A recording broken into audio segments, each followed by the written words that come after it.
Olá, aqui é o professor Ariel Fingerman falando com você aqui direto de Israel. E esse é um canal para uma pessoa como você, uma pessoa moderna, inteligente, de mente aberta e também interessada em se conectar com a sua Bíblia.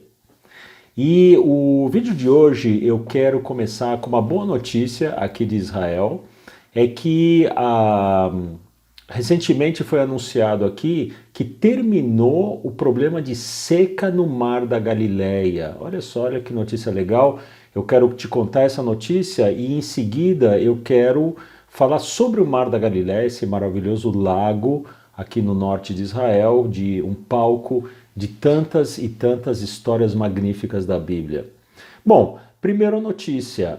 Eu quando cheguei aqui no ano 2000 aqui em Israel, eu me lembro de uma publicidade do governo nas mídias, especialmente na televisão na época, em que uma modelo conhecida aqui de Israel aparecia aos poucos se secando, a pele dela toda se ressecada, dizendo que o país estava secando, que a água estava terminando e era um chamado desesperado para as pessoas economizarem água. E eu me lembro que naquela época a ideia era, para voltar a encher especialmente o Mar da Galileia, é que viria água da Turquia, que a Turquia é um país com muita água. Porém, o relacionamento político entre Israel e Turquia não estava nada bom, então já não dava para fazer esse caminho.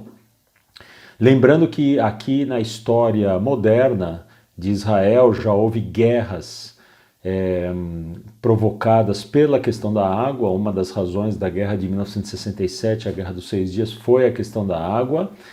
E os jornais, eu me lembro também que diariamente publicavam o nível de água do Mar da Galileia para mostrar para a população como é que estava indo. E tinha lá um nível que chegava ao nível vermelho, nível preto, chegava lá a níveis assim com realmente um sinal de alerta. E eis que em 2023 agora o governo anuncia que está tudo tranquilo. Isso porque nós estamos vivendo uma seca, esse ano é ano de seca aqui, as chuvas que deveriam vir aqui no inverno não vieram, então é seca, mas aqui na mídia você não encontra aqui muita informação sobre isso, muito alerta, muita notícia negativa sobre isso, porque realmente o que aconteceu aqui é o seguinte: a técnica e a tecnologia de dessalinização vem em socorro de toda essa situação. Então Israel está anunciando agora que um canal de água dessalinizada do Mar Mediterrâneo que está chegando, ou já chegou, na verdade, no Mar da Galileia, e vai evitar que o lago abaixe suas águas em níveis preocupantes. Então, mesmo numa situação de seca, o Mar da Galileia vai conseguir ficar estável. Isso é uma notícia muito legal, muito boa, e ainda vai do Mar da Galileia saindo em direção ao sul, essa água ainda vai conseguir chegar até na Jordânia. Olha que legal. Bem, então essa boa notícia é uma possibilidade da gente falar desse magnífico lago. O Mar da Galileia, na verdade, é um lago e aparece demais na Bíblia. E eu quero começar esse papo nosso sobre o Mar da Galileia na Bíblia com uma questão. Olha só, numa região que sempre teve problema de água, né? A escassez de água aparece em vários livros bíblicos, aparece na história de Abraão, na história de José, na história de Jacó, na história de Elias, na história de Ruth, né? Aparece em vários momentos da Bíblia. E a questão é, olha só uma coisa interessante, no Antigo Testamento, o Mar da Galileia é raramente mencionado. Olha só que coisa curiosa. Numa terra com problema de água, o Mar da Galileia praticamente não é mencionado em todo o Antigo Testamento. E lógico que no Novo Testamento ele vai ser muito mencionado, por quê? Porque a atuação de Jesus se concentrou bastante ao redor do Mar da Galileia, então aparece demais nos evangelhos, mas só porque Jesus atuou ali. No mundo do Antigo Testamento, quase não é mencionado o Mar da Galileia. E por que isso? o Mar da Galileia ele tem 20 quilômetros de extensão, 13 quilômetros de largura e 40 metros de profundidade de pura água doce. Então, por que não é mencionado no Antigo Testamento? Então, eu vou responder essa pergunta então no final do vídeo. Então, aguarde. Enquanto isso, olha, enquanto a gente bate um papo sobre o Mar da Galileia na Bíblia, eu vou passar aí umas imagens legais que eu fiz no Mar da Galileia em diferentes ocasiões, tá bom? Então, olha só, qual que é a origem do Mar da Galileia? O Mar da Galileia, ele fica numa linha norte-sul da Terra Santa, que compreende o seguinte, o Mar da Galileia, o Rio Jordão, o Mar Morto, chegando até o Mar Vermelho. Todas essas formações, elas vão assim, é uma linha reta de norte a sul. Tudo isso foi provocado por um violento terremoto na história do planeta Terra, antes da presença humana no planeta. Também na história do planeta Terra houve um violento terremoto que abriu essa fenda. Então, na verdade, é uma fenda. Tá bem? Teve um dia em que as montanhas que ficam do lado israelense e palestino de um lado e jordaniano de outro, teve uma época que essas montanhas formavam um bloco só. Aí teve um grande tremor de terra que abriu uma linha norte-sul, formando tudo isso, o Mar da Galileia, um buraco, que hoje nós chamamos de Mar da Galileia, uma linha que hoje é o Rio Jordão, por onde passa o Rio Jordão, um outro buraco que hoje é o Mar Morto, e lá para baixo o Mar Vermelho. Tudo isso num violento terremoto. Agora, da onde vem a água que cobriu essas áreas produzidas pelo terremoto? É o seguinte, toda a água ela vem veja só, todo inverno cai neve no maior monte aqui da Terra Santa, é o Monte Alto, o Monte Hermon, aparece várias vezes na Bíblia, nos Salmos. O Monte Hermon ele recebe neve todo o inverno, tanto na nossa época como na época bíblica. E quando chega a primavera, acontece o degelo. Então, o degelo dessa neve do Monte Hermon, ele é o que forma o Rio Jordão. Então, o Rio Jordão começa ainda no Monte Hermon. Aí ele vai descendo, vai descendo, vai descendo, e ele encontrou um buraco. E ele encheu esse buraco e continua enchendo. Esse buraco cheio é o Mar da Galileia. Tá bem? E aí ele termina o Mar da Galileia, ele vai de novo, volta a ser Rio Jordão e ele desce em direção ao Mar Morto. Tá bem? Então essa é a origem. No mundo do Antigo Testamento, na Bíblia escrita em hebraico, o Mar da Galileia é chamado de Kinneret.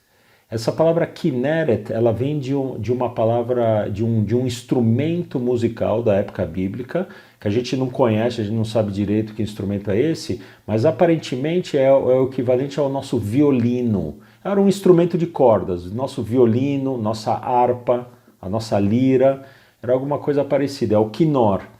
E esse quinor, se a gente observa o Mar da Galileia do espaço, uma vista aérea do Mar da Galileia, aparece esse instrumento de corda. Então, como esse instrumento de corda chama quinor em hebraico, então o nome do Mar da Galileia em hebraico, no Antigo Testamento, é Kinneret.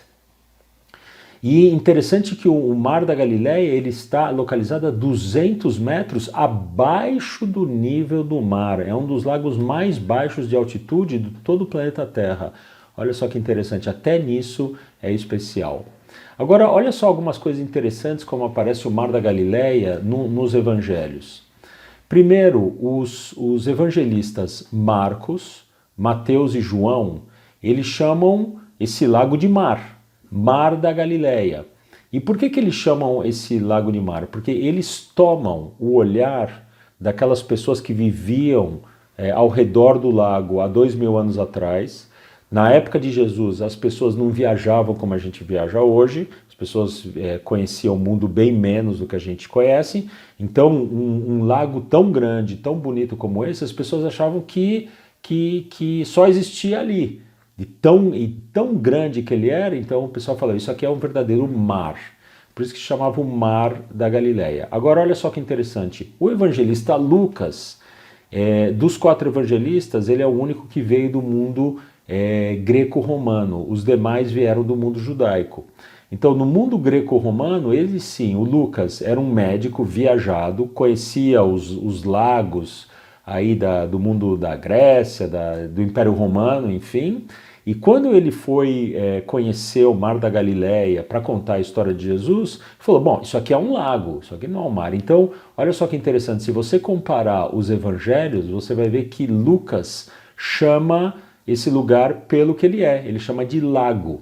E ele também adota o nome de lugares ao redor do lago. Por exemplo, tem um vale de Genezaré, então ele chama de o Lago de Genezaré. E a principal cidade ao redor do lago, tanto naquela época como na nossa, é Tibérias ou Tiberíades. Então Lucas também chama de o Lago de Tiberíades. Olha só que interessante. E mais uma coisa bonita que aparece nos evangelhos em relação ao Mar da Galileia. Então, como a gente viu, a água que alimenta o Mar da Galileia, ela vem das montanhas, do Monte Hermon. E essa água, quando ela vem fresquinha e ela entra no Mar da Galileia, ao norte desse lago, ela provoca um ambiente naquela água que atrai os peixes. Ou seja, os peixes eles são atraídos para o norte do Mar da Galileia. E como os peixes são atraídos para essa região, os pescadores são atraídos também pelos peixes ao norte do Mar da Galileia, certo? E isso também atraiu Jesus para transformar esses pescadores em pescadores de homens e mulheres. Então olha só que interessante. Ou seja, no final das contas, a vida missionária de Jesus no Mar da Galileia é na parte norte, por causa desse fenômeno natural. Então na parte norte está Cafarnaum, está o Monte das Bem-aventuranças, está o que hoje é a Igreja da Multiplicação, a Igreja do Primado, Betsaida, Corazim, está tudo na parte norte, porque ali aquele movimento atraiu os peixes, que atraiu os pescadores, que atraiu Jesus para convertê-los. Legal, então é isso que eu quis falar sobre esse maravilhoso lago, que ele não para de nos encantar, e só que eu quero agora responder essa questão. Deixa eu só tomar um gole de chazinho aqui. Então, a pergunta é o seguinte, numa terra com pouca água, com escassez histórica de água, por que o Antigo Testamento, escrito durante 1000 anos, ele quase não menciona o Mar da Galileia? Pelo seguinte, olha só, o Antigo Testamento ele foi produzido, quase todo ele, ao redor de Jerusalém, nas montanhas de Jerusalém. Ou ele foi escrito ali, ou foi editado ali. Então, o que acontece? Jerusalém está localizada a 800 metros acima do nível do mar. E como a gente viu nesse vídeo, o Mar da Galileia está a 200 metros abaixo do nível do mar. Ou seja, tem 1000 metros separando Jerusalém do Mar da Galileia. Naquela época, que a humanidade não controlava a eletricidade, não tinha como bombear a água do Mar da Galileia até Jerusalém. Então não servia para nada. Para os habitantes de Jerusalém, aquela água infelizmente não servia para nada. Por isso que então ela não é mencionado. O Mar da Galileia não é mencionado no mundo do Antigo Testamento, tá bem? Então essa é a razão. Legal, espero que você tenha gostado desse vídeo. Deixa o seu comentário, deixa o seu like para o YouTube entender que é um vídeo legal para ser distribuído. E eu quero, se você ainda não se inscreveu na nossa comunidade, se inscreva www.terradabiblia.com. No momento que você se inscreve, eu te dou 2 presentes muito legais para o seu aprendizado da Bíblia, tá bem? E aí você passa a receber todas as minhas notícias, notificações, notícias de lives, de cursos, tá bem? Você não perde nada. E você pode se descadastrar a hora que você quiser, tá bom? Legal! Então eu espero te ver no próximo vídeo. Enquanto isso, eu quero te desejar muita saúde e muita tranquilidade, tá bom? Até breve.